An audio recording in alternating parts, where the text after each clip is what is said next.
What have people been saying to you on the doorstep when you've been out canvassing? Well, they've been saying why we have an election at such a hopeless time, which was borne out by the driving rain we endured. But mostly, of course, in Cambridge, they've been saying we don't want Boris Johnson.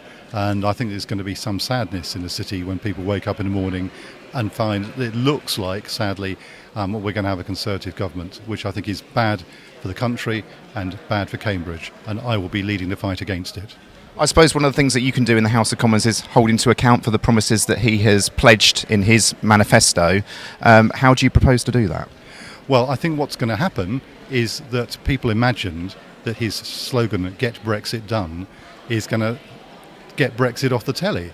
It's not, because we are nowhere near in this process getting it done. It will probably take the entire next Parliament, and we'll still be arguing about it. And of course, we now will be open to Trump and the Americans coming for our National Health Service. So there's a big battle ahead. I think Johnson will inevitably fail, and I think a lot of people will be left disillusioned.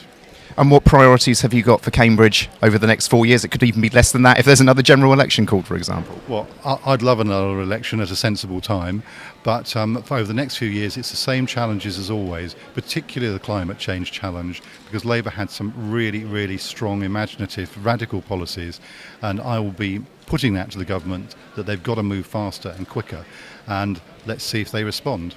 And what about local council housing? Absolutely, the housing problems that we've got here, still the transport challenges.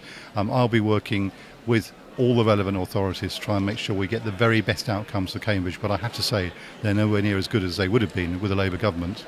Okay, Daniel, thank you very much indeed. Thank you.